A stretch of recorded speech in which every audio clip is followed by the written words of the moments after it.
Hi குஜாலிகர்ஸ் எல்லாருக்கும் வணக்கம். இப்போ நம்ம எந்த டீம் பற்றி பார்க்க போகிறோம்னா பஞ்சாப் கிங்ஸ் ப்ராஜெக்ட் பாண்டிங் நம்ம பார்க்க போகிறோம். ரீடைன் பண்ணது 2 பேர், சஷாங்க் சிங் பிரப்சிம்ரன் சிங் 2 பேர். அதுக்கப்புறம் ரீபில்ட் பண்ணோம் ஸ்குவாடே எப்படி அவங்க பண்ணியிருக்காங்கன்னு நான் பார்க்கலாம்.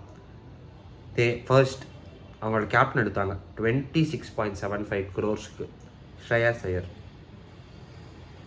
என்ன சொல்கிறேன்னு தெரில, சரியான பை கூட. 26.75 வர்த்தா பார்க்கணும். Second Hardeep Singh 18 crores. Return பண்ணியிருக்கலாம் அதுக்கு 18 crores. செஹல் 18 crores. 3 பேர் முடிஞ்சிச்சு. இதுக்கப்புறம் யாரெல்லாம் எடுத்தாங்க அப்படின்னு பார்த்தா நேஹல் வதேரா எடுத்திருக்காங்க. நேஹல் வதேரா, அப்புறம் பெரிய விஷ்ணு வினோத் ஃப்ரம் கேரளா எடுத்திருக்காங்க கீப்பர் பேட். குல்தீப் சென் போயிருக்காங்க. அப்புறம் முஷீர் கான் அவர் நல்ல பிளேயர். ஹர்னூர் சிங், பிரவீன் டூபே இந்த மாதிரி எடுத்திருக்காங்க. அதுக்கப்புறம் ஃபாரின் கோர் பார்த்தீங்கன்னா Marcus Stoinis, Glenn Maxwell, Josh Inglis, Azmatullah Omarzai, Lockie Ferguson, Aaron Hardie, Xavier Bartlett எடுத்திருக்காங்க. எனக்கு தெரிஞ்சு பாண்டிங் வந்ததுனால என்னவோ தெரில, ஆஸ்திரேலியன் கோர் இருக்குது ஃபுல்லாகவே. தெரிஞ்சு ஆஸ்திரேலியன் பிளேயர்ஸ் தான் நிறைய பேரில் இருக்காங்க.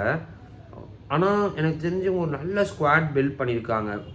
கூட நிறைய லோக்கல் பாய்ஸ் வச்சுருக்காங்க. பஞ்சாப் கிங்ஸ், பஞ்சாபி பிளேயர்ஸ் நிறைய பேர் இருக்காங்க.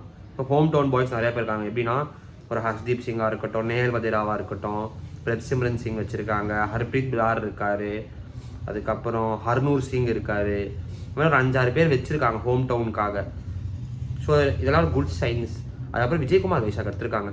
ஆர்சிபி மேபி அவர் விட்டாங்களோ நான் ஃபீல் பண்ணுறேன். இப்போது இவங்க பிளேயிங் 11 எப்படி எடுத்திருப்பாங்க அப்படின்னா பிரப்சிம்ரன் சிங்கும் Josh Inglis to open, followed by Shreyas Iyer. Number 3, number 4 will be Shashank Singh, number 5 Marcus Stoinis, number 6 Glenn Maxwell, number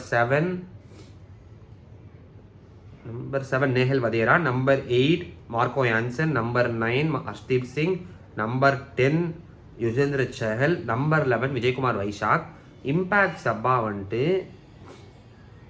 அவங்க எனக்கு தெரிஞ்சு யஷ் தாக்கூர் இல்லைன்னா ஹர்ப்ரீத் பிரார் ஆடலாமோ, இல்லை குல்தீப் சென். பேஸ் அந்த கண்டிஷன்ஸ் தே ஆடலாம். எக்ஸ்ட்ரா பேட்டர் வேணும் அப்படின்ற இடத்துல அவங்க யோசிக்கிற இடத்துல பார்த்தா முஷீர் கான் ஆடுவாங்களோன்னு தோணுது. அதுக்கப்புறம் இவங்களுக்கு மைனஸ் அப்படின்னு பார்த்தா எப்படி சொல்ல,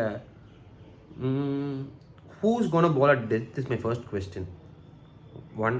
பிகாஸ் டெத்தில் போட்டு பவுலர்ஸ் யார் இருக்காங்க வச்சுருக்காங்கன்னு எனக்கு தெரியல. ஹர்தீப் சிங் மட்டும்தான் போடுவார் ஒரு பக்கம்னு வச்சுக்கோங்க.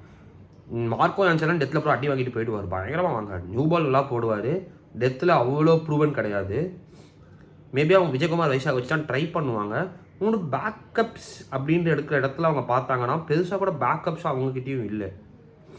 இப்போது ஒரு மேபி அவங்க எடுத்திருக்காங்கன்னா இப்போ Prabhsimran Singh backup and pattern பார்த்தா 2-3 பேர் தான் இருக்காங்க. அவினாஷ், முஷீர் கான் அப்படி தான் வச்சுருக்காங்க. பவுலர்ஸ் ரொம்ப டிபெண்ட் பண்ணி எடுத்து வச்சிட்டாங்க டீமை. மேபி இந்த அசர்துல்லா ஹுமர்சாய், ஹேரன் ஹார்டி எங்கே ஆட வைக்கணும், ஆனால் அவங்களால ஆட வைக்க முடியாது. அவங்க 2 பேரையுமே எங்கேயுமே இன்ஜூரி நான் மட்டும் மார்க்கோ ஸ்டோய்னிஸோ கிளென் மேக்ஸோ இன்ஜூரி ஆனால் 2 பேர் ரீப்ளேஸ் பண்ணுவாங்க. அந்த மாதிரி மார்க்கோ யான்சன் இன்ஜூரி ஆனால் ஜேவியர் பாட்லெட் ஆடுவார், நியூ பாலர் நல்லா போடுவார். So strong 11, backups question mark. Play of இதே ஸ்குவாட் 11 இருந்துச்சுன்னா குவாலிஃபை ஆகிடுவாங்க ஈஸியாக. அதான் இதோட